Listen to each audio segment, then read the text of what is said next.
America ने India पर 50% tariff impose कर दिया है और टैरिफ पर भारत से पंगा लेकर कैसे घिरे हैं ट्रंप, ये सवाल है। 6 पॉइंट्स में आपको समझाएंगे। देखिए, अमेरिकी राष्ट्रपति डोनाल्ड ट्रंप ने टैरिफ वॉर के जरिए दुनिया भर में आर्थिक दबाव बनाने की, आर्थिक दबदबा बनाने की दरअसल कोशिश की है, लेकिन उनका खेल जो है वो फिलहाल उड़ता पड़ता हुआ दिखाई दे रहा है। भारी भरकम शुल्क लगाकर, भारी भरकम टैरिफ लगाकर उन्होंने भारत, ब्राजील जैसे देशों को निशाने पर ले लिया है। और भूलना नहीं चाहिए, ये दोनों ही देश ब्रिक्स के देश हैं। ब्रिक्स अकेले दम पर पूरी दुनिया के 35% जीडीपी का जिम्मेदार है और ऐसे में इन्हीं देशों से पंगा लेते हुए ट्रंप दिखाई दे रहे हैं।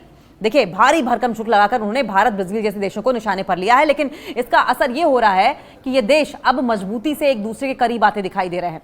अमेरिकी राष्ट्रपति ट्रंप जिस टैरिफ को हथियार की तरह इस्तेमाल कर रहे हैं, दूसरे देशों पर दबाव बना रहे हैं, कहीं ये अमेरिका और उसकी विदेश नीति के लिए मुसीबत तो नहीं बन रहा है? ये भी सवाल है, क्योंकि ये बात हम यूं ही नहीं कह रहे हैं। ट्रंप के टैरिफ के कारण एक नया ग्लोबल ऑर्डर बनता हुआ दिखाई दे रहा है, जो ट्रंप के दाम को उल्टा साबित कर सकता है। भारत, ब्राजील और कई देशों पर भारी भरकम शुल्क लगाकर ट्रंप ने इनका सामान अमेरिकी बाजार में महंगा कर दिया है। भारत को निशाना बनाते हुए ट्रंप का तर्क यह है कि वह रशिया से तेल खरीदकर यूक्रेन युद्ध को बढ़ावा दे रहा है और इन टैरिफ के पीछे ट्रंप की मंशा साफ है, रूस को यूक्रेन से समझौते पर मजबूर कर देना, भारत पर कृषि और डेयरी सेक्टर खोलने का दबाव डालना, चाइना की मैन्युफैक्चरिंग को कमजोर करना और ब्राजील को उसकी मुखरता की सजा देना। लेकिन इसका असर यह हो रहा है कि ये देश अब मजबूती के साथ एक दूसरे के करीब आते दिखाई दे रहे हैं। कहते हैं ना कि दुश्मन का दुश्मन दोस्त होता है, कुछ ऐसा ही होता दिखाई दे रहा है, जो कहीं से भी अमेरिकी विदेश नीति के लिए, अमेरिकी फॉरेन पॉलिसी के लिए बिल्कुल भी अच्छा नहीं है। Bharat, India, Russia, China, Brazil पहले से ही ब्रिक्स में होकर एक पैरेलल वर्ल्ड ऑर्डर रच रहे हैं। आप समझ रहे हैं? India, Russia, China, Brazil BRICS के देश हैं, ये एक पहले ही पैरेलल वर्ल्ड ऑर्डर रच रहे हैं और ऐसे में संभावना ये है कि संभवतः चाइना भी इनके साथ खड़ा हो पूरी तरीके से। अब इन देशों का व्यापार और निवेश बढ़ाने की योजना ट्रंप और अमेरिका की हालत जो है वो पतली कर सकता है। पहला देखिए, मोदी की अगर बात करें, लूला ने कल ट्रेड पर बात की है, लूला डिसिल्वा की बात हो रही है, और प्रधानमंत्री नरेंद्र मोदी ने कल यानी कि गुरुवार को ब्राजील के राष्ट्रपति लूला डिसिल्वा से फोन पर बात की। ब्राजील भी भारत की तरह ही 50% टैरिफ झेलने वाला देश है। ब्राजील के राष्ट्रपति ने ट्रंप के टैरिफ की खुलकर आलोचना की है। दोनों नेताओं के बीच में trade, technology, energy, defence, agriculture और हेल्थ सेक्टर में आपसी सहयोग बढ़ाने पर सहमति बनी है। यानी कि अब ये दो देश एक साथ आ गए, ब्रिक्स के इंडिया और ब्राजील। चाइना का भी कड़ा बयान अब सामने आया है और ब्रिक्स का ही हिस्सा चाइना भी है। देखिए, भारत के खिलाफ अमेरिका की टैरिफ पर चीन भी खुलकर सामने आया है।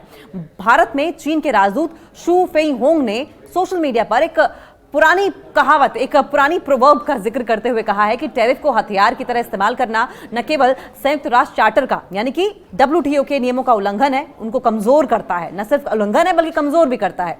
ये ना तो लोकप्रिय है, ना तो अभी तक ये प्रैक्टिस में था और ना ही टिकाऊ है।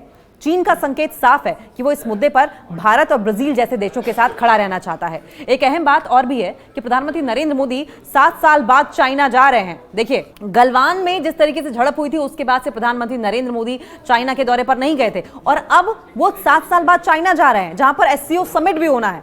ऐसे में ये अमेरिका के लिए खतरे की घंटी जरूर है। अपने ही चाल में कहीं ऐसा ना हो कि अमेरिका फंस जाए, क्योंकि अब ब्रिक्स देशों को वापसी का मौका मिल रहा है। ब्रिक्स की अहमियत आप इसी बात से समझ सकते हैं कि 35% वर्ल्ड का जीडीपी उन देशों से आता है।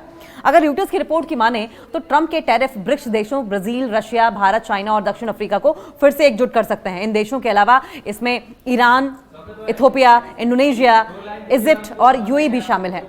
पिछले कुछ सालों की अगर बात करें तो ये जो ग्रुप है वो अपनी रफ्तार और अपने तालमेल और अपने सामंजस्य को खोता हुआ दिखाई दे रहा था, लेकिन अब ट्रेड की अगर बात करें, व्यापार की बात करें, अब हम निवेश की बात करें, अपनी मुद्राओं के इस्तेमाल की बात करें, ये तमाम ऐसे मुद्दे हैं जिन पर ये एक साझा मोर्चा बना सकते हैं।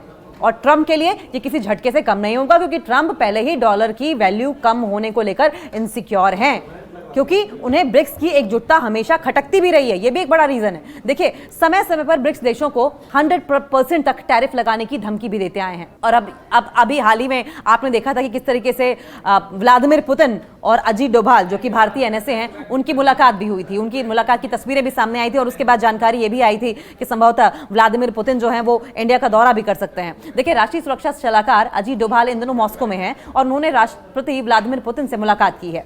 खबरें ये हैं कि वो जल्द भारत भी आ सकते हैं। विदेश मंत्री एस जयशंकर भी इसी महीने के अंत में रशिया जाने वाले हैं।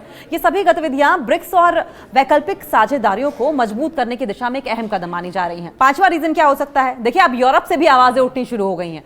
ट्रंप के टैरिफ वॉर का असर यूरोप में भी महसूस किया जा रहा है। स्विट्जरलैंड में कुछ राजनेताओं ने अमेरिका से 3 दर्जन F-35A लड़ाकू विमानों की खरीद का समझौता रद्द करने की मांग उठाई है। स्विट्जरलैंड में कुछ पॉलिटिकल लीडर्स ऐसे हैं जिन्होंने अमेरिका के वेपन्स को बायकॉट करने की ठानी है और 3 दर्जन आप समझ रहे हैं, लगभग 36 F-35A 5th generation American fighter planes को खरीदने का जो समझौता था उसे रद्द करने की मांग की है।